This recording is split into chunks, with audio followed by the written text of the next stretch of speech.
David had been fixing phones and computers in his little shop for 15 long years.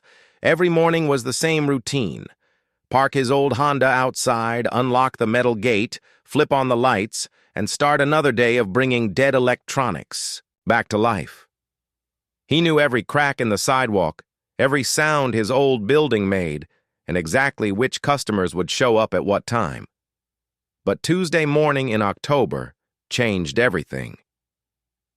The rain was coming down hard that day, making everything look gray and gloomy. David was running late because his alarm clock had decided to give up on life, just like half the electronics people brought to his shop. He was thinking about grabbing coffee from Mrs. Chen's bakery next door when he saw her. There was a woman, sleeping right against his shop door. Not just sitting or resting, but actually sleeping, curled up like she'd been there all night. David stopped walking and just stared. In all his years running this place, he'd never had anyone sleep outside his shop. The first thing he noticed was how different she looked. Her skin was so pale it almost seemed to glow in the dim morning light. Her hair was this weird silver-white color that definitely didn't come from any hair salon he knew about. She looked young, maybe in her 30s, but something about her seemed ancient and new at the same time. Her clothes were the strangest part. She was wearing what looked like a dress made from some kind of metallic material that David had never seen before. It wasn't shiny like aluminum foil, but more like moonlight had been turned into fabric. Along the edges were these tiny symbols that looked like they might be writing, but not in any language David recognized. What really got his attention was that she wasn't wearing any shoes. Her feet were bare, but they looked perfect, like she'd never walked on rough concrete or stepped on broken glass. For someone who'd been sleeping on the hard sidewalk all night, she looked surprisingly comfortable. David stood there for a full minute, not sure what to do. He'd heard about homeless people sleeping in doorways, but this woman didn't look homeless. She didn't have the tired, worn-out look that came from living on the streets. Her strange clothes were clean, and her hair looked like it had been brushed recently. The rain was getting heavier, and David was getting soaked just standing there. He needed to open his shop, but the woman was blocking his door. He walked closer, trying to make some noise with his keys so she'd wake up naturally. That's when she opened her eyes. David nearly dropped his coffee cup.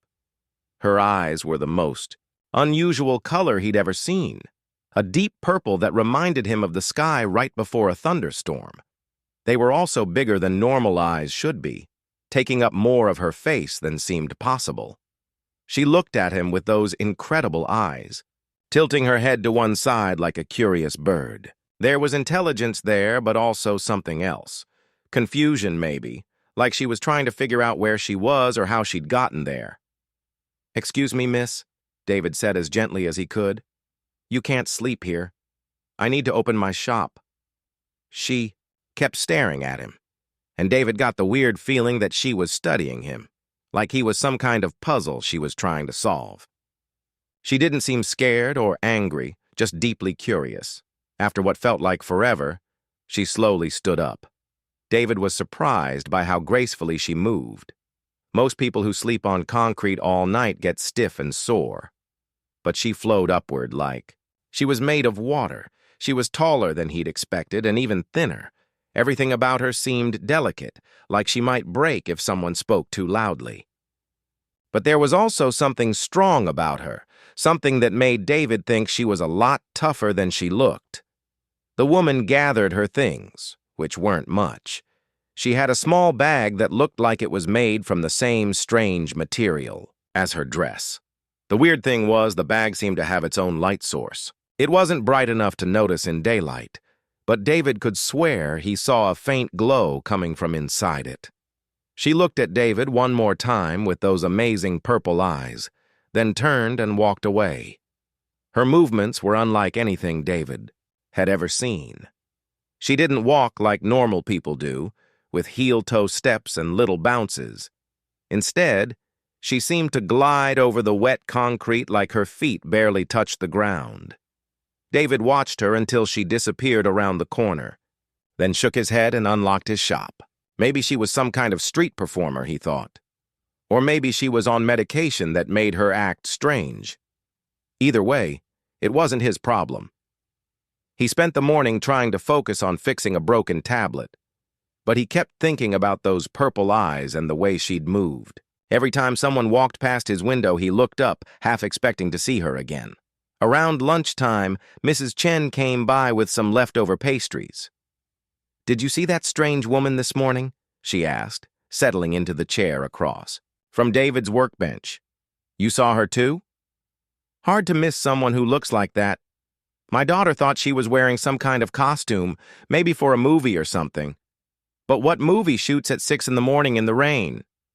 David nodded, glad to know he wasn't losing his mind. "She was sleeping right against my door when I got here." "That's odd. I've been here since 5 and I never saw her come or go. It's like she just appeared there." They talked about it for a few more minutes, but neither of them had any good explanations. Mrs. Chen went back to her bakery, and David tried to get back to work, but he couldn't stop thinking about the woman. Something about her had gotten under his skin in a way he couldn't explain. Maybe it was those eyes, or the way she'd studied his face like she was memorizing it. Or maybe it was just the mystery of it all. That evening, as David was closing up his shop, he found himself looking around for any sign of her. The sidewalk was empty except for the usual evening crowd heading home from work. He locked up and went home to his apartment, had dinner, watched some TV, and went to bed. But before he fell asleep, he wondered if she'd found somewhere safe and dry to spend the night. The next morning, David woke up early. He told himself it was because he wanted to get an early start on the day's repairs, but deep down he knew he was curious about whether the strange woman would be back. As he turned the corner onto his street, David's heart started beating faster. There she was, in exactly the same spot, sleeping peacefully against his door like she'd never left. This time, David wasn't as surprised. He studied her more carefully as he approached. In the morning light, her skin really did seem to have a faint glow to it, like she was lit from the inside. Her hair caught the sunlight in ways that normal hair shouldn't, creating tiny rainbows in the silver strands. When she opened those purple eyes and looked at him, David felt that same strange sensation, like she was seeing right through him to something deeper. "Good morning," he said, though he wasn't sure why. She tilted her head again, watching his mouth move as he spoke. Then she stood up with that same impossible grace and walked away, taking her glowing bag with her. David unlocked his shop and went inside, but this time he was smiling. Whatever was going on with this mysterious woman, it was definitely the most interesting thing that had happened to him in years. By the end of the first week, David realized the mysterious woman wasn't going anywhere.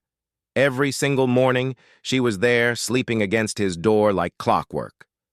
Rain or shine, cold or warm, she appeared sometime during the night and vanished. Before most people started their day, David found himself waking up earlier and earlier, driven by a curiosity he couldn't explain. He'd park across the street and just watch her for a few minutes before opening his shop. The more he observed, the more questions he had. She never seemed uncomfortable, even when the October nights got really cold. While everyone else in town was bundling up in jackets and scarves, she wore the same strange metallic dress every day. David had seen homeless people before, and they always looked tired, dirty, or sick after sleeping outside. But this woman looked fresh every morning, like she'd just stepped out of a nice hotel. The way she slept was odd, too. Most people toss and turn, especially on hard concrete, but she stayed perfectly still all night. Her hands were always folded neatly across her chest, and her breathing was so quiet that sometimes David worried she might not be breathing at all. But the strangest thing was how she arranged her few belongings. Every night, she placed them in a perfect circle around herself. Her glowing bag went to her right, and she had a few other small items that David couldn't quite make out from across the street. It looked almost like some kind of ritual or ceremony. One morning, David decided to get a closer look. He crept up quietly while she was still sleeping and saw that the small objects were like nothing he'd ever seen before. They looked like stones, but they had a soft light coming from inside them, like they were made of crystal with tiny stars trapped inside. As he watched, one of the stones started pulsing with a gentle blue light. Then another one joined in with a soft green glow. It was like they were talking to each other in some kind of light language that David couldn't understand. The woman's eyes suddenly opened, and David froze. He expected her to be startled or angry at finding him so close, but instead, she just looked at him with those incredible purple eyes. There was no fear there, just that same curious expression she always had. She sat up slowly and began collecting her glowing stones. Up close, David could see that her skin really did have a faint shimmer to it, like she was covered in the finest glitter that caught the light. Her silver hair moved even when there was no breeze, floating gently around her, face like she was underwater. "I'm sorry," David whispered, though he wasn't sure why he was whispering. "I didn't mean to bother you." She paused in gathering her things and looked directly at him. For a moment, David thought she might speak, but instead she just tilted her head and made a soft sound that was almost like humming. It was beautiful, like hearing music played on instruments that didn't exist. Then she stood up and walked away, leaving David standing there feeling like he'd just witnessed something magical. By the second week, word about the strange woman had spread throughout the neighborhood. Mrs. Chen from the bakery started closing her curtains earlier because the woman made her nervous. Tom from the hardware store kept saying she was probably on drugs and that someone should call the police. "Look at those eyes," Tom would say to anyone who'd listen. "Nobody has eyes that color naturally. And did you see how pale she is? It's not normal." But David found himself defending her, even though he didn't really know why. "She's not hurting anyone," he'd tell people. "She just sleeps there and leaves in the morning. What's wrong with that?" The truth was, David had started looking forward to seeing her each day. There was something peaceful about her presence, something that made his usually stressful mornings feel calmer. Even his regular customers noticed that he seemed happier and more relaxed. During the third week, David started doing something that surprised even him. Before closing his shop each evening, he'd leave a cup of hot coffee and a sandwich near his door. He told himself it was just being kind to someone who might be hungry, but deep down he knew it was more than that. The first night he left food, David wasn't sure if she'd take it. He came in early the next morning, half expecting to find the coffee cold and the sandwich untouched. But both were gone, and in their place was one of her glowing stones. David picked up the stone and nearly dropped it in surprise. It was warm to the touch and seemed to pulse with a gentle rhythm, like a slow heartbeat. When he held it up to the light, he could see swirling patterns inside that moved like tiny galaxies spinning in space. From that night on, David made it a routine. Coffee, sandwich, and sometimes fruit or cookies from Mrs. Chen's bakery. Though food was always gone by morning, though David never actually saw the woman take it. He'd even tried staying late and watching from inside his shop. But somehow he always missed the moment when she appeared. The strangest part was his security camera. David had installed it a few years ago after some kids had spray painted his windows, and it recorded everything that happened in front of his shop. But during the hours when the woman was there, the camera showed nothing but empty sidewalk. Not static or darkness, just an empty space where she should have been. David checked the camera settings, changed the batteries, even bought a new one. But every morning, the recording showed the same thing. His empty doorway all night long, even though he knew she'd been there. It was like she was invisible to electronics. One particularly cold morning in late October, David arrived to find the woman in her usual spot, but something was different. She was holding her hands up toward the sky, moving her fingers in intricate patterns like she was conducting an invisible orchestra. Her movements were graceful and purposeful, like she was performing some kind of dance or ceremony. David watched, mesmerized, as her fingers traced shapes in the air.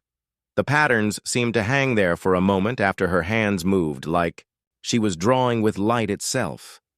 It was the most beautiful thing he'd ever seen, and he found himself holding his breath so he wouldn't disturb whatever she was doing. When she finished and opened her eyes, she looked directly at David and, for the first time, she smiled. It was a small, gentle smile, but it lit up her entire face and made those purple eyes sparkle like stars. That smile stayed with David all day, and he knew that whatever was happening with this mysterious woman, he was becoming part of something much bigger than he'd ever imagined. November came with a bitter cold that made everyone in town bundle up in heavy coats and scarves. David found himself worrying more about the mysterious woman who still appeared every night outside his shop. How was she surviving these freezing temperatures in just that thin metallic dress? But every morning, she looked exactly the same. Peaceful, comfortable, and completely unaffected by the weather that had everyone else shivering. It was like the cold simply didn't touch her.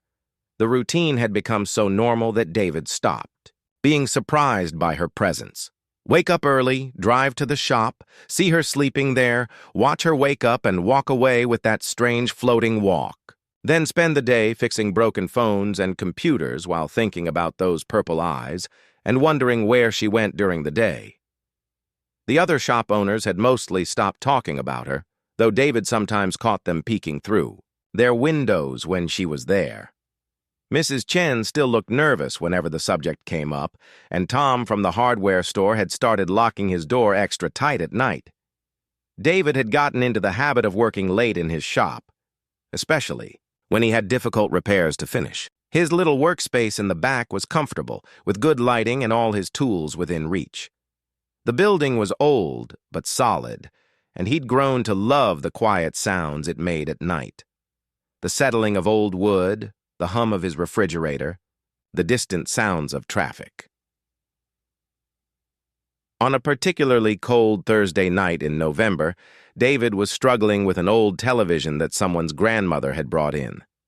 The thing was ancient, probably from the 1990s, but it had sentimental value, and she'd begged him to try fixing it. He'd been working on it for hours, trying different approaches, when he heard something that made him stop completely. It was a sound unlike anything he'd ever heard before. Low and musical, like someone singing, but not quite human voice. It seemed to come from everywhere at once, vibrating through the walls of his shop and making the tools on his workbench rattle gently. David put down his screwdriver and listened carefully. The sound was beautiful in a way that made his chest feel tight with emotion. It reminded him of whales singing in the ocean, or wind moving through a forest, but also somehow like music from another world. He crept to the front window and peered out into the darkness. The woman was there in her usual spot, but something was very wrong. She was sitting up instead of lying down, and her body was shaking. The soft glow that always seemed to surround her was much brighter now, pulsing like a warning light. The musical sound was coming from her, David realized. She was making that incredible noise, but it didn't sound peaceful like her usual humming. This sound was full of pain and desperation, like a cry for help in a language he couldn't understand. As David watched, the woman doubled over, clutching her stomach. Her whole body was flickering now, switching between that soft glow and periods of complete darkness. One moment she looked solid and real. The next she seemed to fade like she might disappear entirely. David had seen people in pain before, and every instinct told him to help. But he'd also never seen anything like this. What if she was dangerous? What if whatever was happening to her could hurt him too? The woman suddenly collapsed completely, falling onto her side on the cold concrete. Her body was convulsing now, and that beautiful, terrible singing was getting louder and more desperate. The glow around her was so bright that David had to squint to look at her. That's when David's conscience kicked in. He didn't care how strange she was or how scared he felt. Someone was suffering right outside his door, and he couldn't just stand there and watch. He grabbed his first aid kit from behind the counter, though he had no idea if normal medical supplies would help with whatever was happening to her. His hands were shaking as he unlocked his door and stepped out into the cold night air. Up close, the woman looked even more otherworldly than usual. Her skin was shifting between that soft, pale color and something that looked almost transparent. Through the transparent moments, David could swear he saw stars twinkling, like she was made of night sky instead of flesh and blood. "Hey," he said softly, kneeling down beside her. "I want to help you. Can you hear me?" Her purple eyes opened and focused on his face with an intensity that made David feel like she was looking straight into his soul. Her mouth moved, but the only sound that came out was more of that musical humming, though quieter now. David had no idea what to do. He'd taken basic first aid classes, but nothing had prepared him for this. The woman's skin was ice cold when he touched her forehead, but somehow it felt comforting instead of frightening, like touching cool water on a hot day. "I'm going to get you inside," he told her, though he wasn't sure she understood. "It's warm in there and I can call for help." When David tried to lift her, he was shocked by how light she felt. It was like picking up a bird or a bundle of feathers. She couldn't weigh more than 90 pounds, and even that seemed like too much. As he carried her into his shop, David noticed that all the electronic equipment around him started acting strange. His computer screen flickered with colors that shouldn't exist, showing patterns that looked like star maps or mathematical equations written in light. His radio started picking up signals that sounded like cosmic wind mixed with distant music.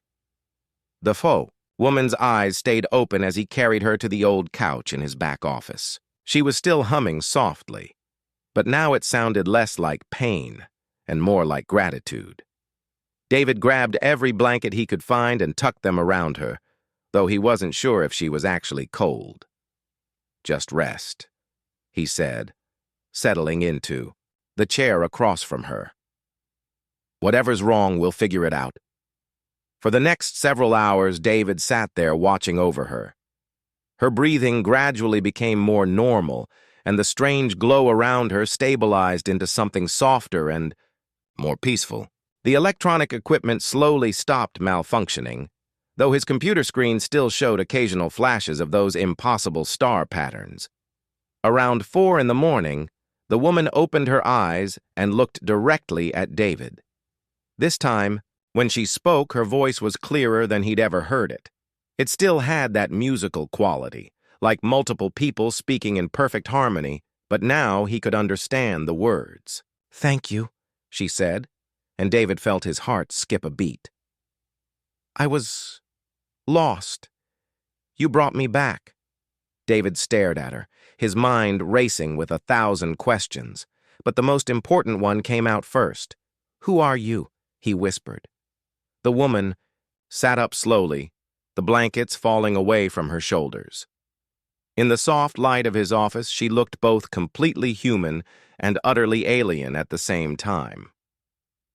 "My name is Zara," she said, her voice like wind chimes in a gentle breeze. "And I think it's time I told you the truth." David sat frozen in his chair, staring at Zara as her words echoed in the small office. She could speak English perfectly now, and her voice was the most beautiful sound he'd ever heard. But the way she said, "the truth," made his stomach flutter, with nervous excitement. Zara pulled herself up to sitting position on the couch, moving with that same graceful flow that had always fascinated David. In the soft light of his desk lamp, her skin still had that faint shimmer, but now it looked more natural, like she was finally comfortable in her own body. "You saved my life tonight," she said, looking directly into David's eyes. "Where I come from, that creates a bond between people, a responsibility to share truth." David's mind was racing. "Where you come from? You mean like another state or another country?" Zara smiled sadly and shook her head. "Much farther than that, David. The fact that she knew his name should have surprised him, but somehow it didn't. After weeks of watching her, David felt like they already knew each other in some strange way. "I'm not from your world," Zara continued. "I'm from a planet very far away, in what you would call another galaxy. My people sent me here to learn about Earth and the humans who live on it." David blinked several times, trying to process what she'd just said. A month ago, if someone had told him he'd be sitting in his shop at 4 in the morning, listening to a woman claim she was from another planet, he would have called them crazy. But looking at Zara, remembering everything strange he'd witnessed, it somehow made perfect sense. "You're saying you're an alien," David said slowly. "I suppose that's what you would call me, yes. Though on my world, we call ourselves the Kalan. We've been watching Earth for many years, trying to understand your species." David leaned forward in his chair. "Watching us? Like spying?" "Not spying," Zara said quickly. "Studying, learning. My people are in trouble, David. Our planet is dying, just like yours is starting to. We were hoping to find worlds where both our species could live together and help each other survive." She reached into her strange glowing bag and pulled out a small device that looked like nothing David had ever seen. It was smooth and oval-shaped, made from the same metallic material as her dress, but it pulsed with a soft blue light. "This is a communication device," Zara explained. "But it's also much more than that." She touched the device with one finger, and suddenly the air above it filled with tiny points of light, like a three-dimensional star map floating in David's office. The lights moved and swirled, forming patterns that were both beautiful and completely alien. "This is my galaxy," Zara said, pointing to a cluster of stars. "And this is yours." She pointed to another group of lights that seemed impossibly far away. "I traveled between them in a ship that uses technology your scientists won't discover for hundreds of years." David stared at the floating star map, his mouth hanging open. "This is incredible. But if you have all this amazing technology, what went wrong? Why were you sleeping on the street?" Zara's expression grew sad, and the star map flickered and dimmed. "My ship was damaged when I entered your atmosphere.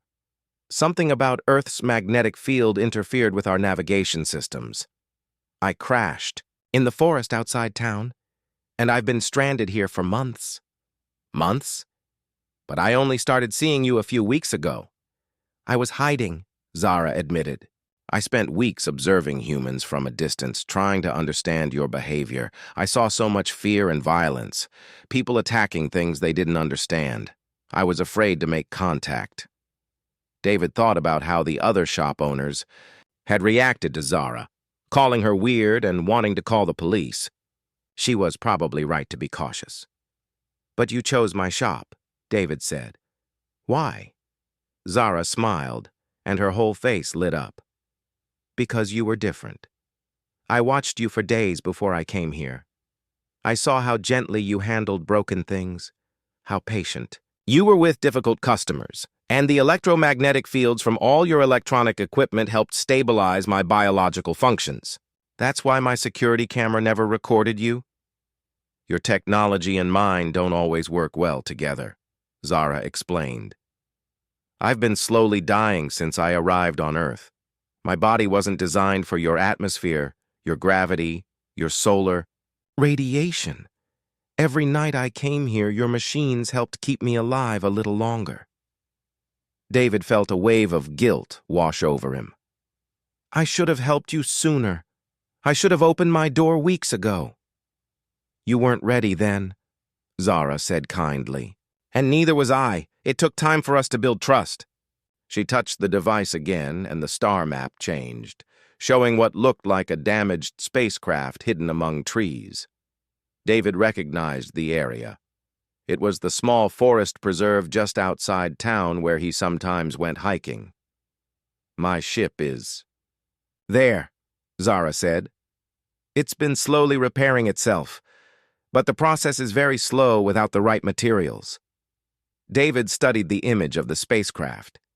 It was beautiful and strange, with flowing curves that reminded him of seashells or flower petals. Nothing like the angular rockets he'd seen in movies. "How long before it's fixed?" he asked. "Years, maybe decades, at the current rate. Unless," she looked at David hopefully, "unless I had help from someone who understands technology." David's heart started beating faster. "You want me to help you fix your spaceship?" "I want to go home, David. I need to tell my people what I've learned about Earth, that despite all the fear and violence I observed, there are humans like you who show kindness to strangers, humans who are ready to accept differences and offer help without asking for anything in return." David sat back in his chair, overwhelmed by everything he'd just learned. A real alien, sitting in his shop, asking for his help to repair a spacecraft. It sounded like something from a science fiction movie, but he knew it was real. "What would happen if I said yes?" David asked quietly. "We would work together. Your knowledge of electronics and my understanding of quantum mechanics. It would probably take weeks, maybe months, but we could get my ship working again, and then you'd leave?" Zara nodded, but David could see sadness in those purple eyes. "I have to. My people are waiting for my report. The future of both our worlds might depend on what I tell them." David looked around his small office at his workbench, covered with broken phones and tablets, at the star map still floating in the air above Zara's device. His whole life had been about fixing things that were broken. But this was bigger than anything he'd ever attempted. "If I help you," David said slowly, "what happens to Earth? What happens to people like me?" "That depends on what kind of report I give my people," Zara replied. "I can tell them that humans are ready for contact, that there are individuals who can bridge the gap between our worlds. Or I can tell them that Earth isn't ready, that first contact should wait another 100 years. David realized he was holding his breath. This wasn't just about helping one stranded alien get home. This was about the future of humanity itself. "Will you help me, David?" Zara asked softly. David looked into those incredible purple eyes and saw hope, trust, and something else that made his heart skip a beat. He thought about all the broken things he'd fixed over the years, all the problems he'd solved with patience and care. This was just another repair job, the biggest, most important repair job of his life. "Yes," David said, "I'll help you." The next few weeks became the most extraordinary time of David's life. During the day, he ran his electronics shop as usual, fixing phones and computers with the same careful attention he'd always given them. But at night, everything changed. At night, he and Zara worked together on something that would have seemed impossible just a month before. The first time David saw Zara's ship up close, he couldn't speak for several minutes. It was hidden in a small clearing deep in the forest, camouflaged by some kind of technology that made it nearly invisible unless you knew exactly where to look. The ship was about the size of a small house, but its flowing, organic shape made it look like it had grown there rather than been built. "It's beautiful," David whispered, running his hand along the smooth, warm surface. The material felt alive under his fingers, like touching the skin of some gentle creature. "She's been my home for over a year," Zara said fondly. "Kalen's ships are grown, not built. This one was cultivated from a seed over 50 Earth years. Inside, the ship was even more amazing. There were no sharp corners anywhere, just gentle curves that flowed from one room to another like water. The walls glowed with soft light that adjusted automatically to their needs, and the air had a clean, sweet smell that reminded David of flowers after rain. Zara showed him the damaged sections where her ship had been hurt during the rough landing. To David's eyes, it looked like the ship was healing itself, very slowly growing new material to replace what had been lost. But the process was incredibly slow without the right conditions. "On my world, ships heal in pools of nutrient-rich liquid," Zara explained. "Here, She has to make do with what she can gather from Earth's soil and atmosphere. It's like trying to heal from a serious injury while eating only crackers. David studied the damaged areas with the same focused attention he brought to broken electronics. The ship's technology was far beyond anything humans had developed, but the basic principles weren't completely alien. Energy flowed through pathways. Information was stored and processed. Systems worked together to create something greater than their individual parts. "I think I understand," David said after several nights of observation. "Your ship needs specific minerals and elements to heal properly. We just need to figure out what those are and find a way to provide them." Working together, they developed a system. Zara would explain how her ship's biology worked, and David would figure out human technologies that could supplement or support the healing process. It was like teaching two different languages to speak to each other. David found himself staying later and later at his shop, not because he had customer repairs to finish, but because he was researching rare earth elements and electromagnetic field generators. His apartment became filled with scientific journals and technical manuals as he tried to understand concepts that were at the very edge of human knowledge. The strangest part was how natural it all felt. Working with Zara was like finding a missing piece of himself he'd never known was gone. She understood technology in ways that made his own knowledge seem deeper and more meaningful. When they worked together, solving problems that neither could handle alone, David felt more alive than he ever had before. Their relationship grew beyond just working partners.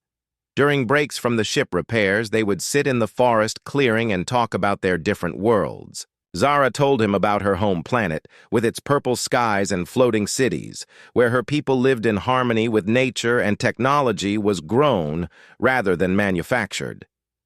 David shared stories about Earth, about human history and art, and the small everyday pleasures that made life meaningful. He told her about his childhood, his dreams of becoming an inventor, and how he'd ended up fixing other people's electronics instead of creating new ones. "You are an inventor," Zara said. One night, as they watched stars through the ship's transparent ceiling, "You're inventing ways to bridge the gap between our worlds. That's more important than any gadget." As the weeks passed, David realized he was falling in love, not just with Zara, though her gentle wisdom and otherworldly beauty had captured his heart completely. He was falling in love with the possibilities she represented. The idea that the universe was vast and full of wonders. The hope that humanity might not be alone after all. But every day brought them closer to completing the ship's repairs, and every day brought them closer to the moment when Zara would have to leave.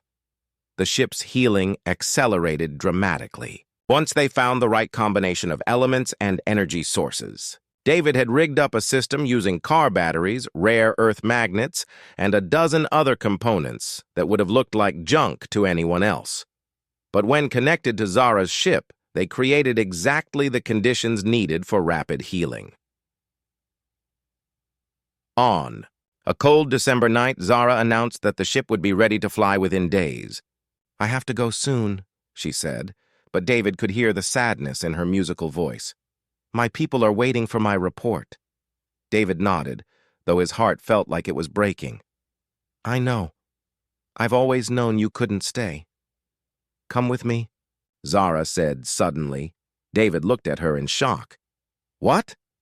"Come with me to my world. You could be the first human ambassador. Help our peoples learn to work together." For a moment, David let himself imagine it. Flying through space with Zara, seeing purple skies and floating cities, being part of something bigger than his small repair shop on Earth.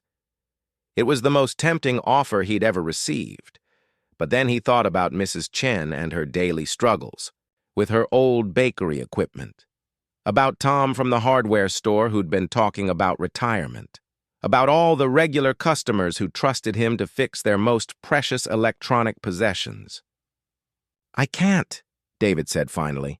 "This is my home. These are my people. Someone needs to stay here and prepare Earth for what's coming." Zara smiled sadly but nodded with understanding. "I hoped you would say that. It's one of the things I'll tell My people, about humans. That you care deeply about your communities and won't abandon them, even for incredible opportunities. On Zara's last night on Earth, she gave David a small device made from the same material as her ship.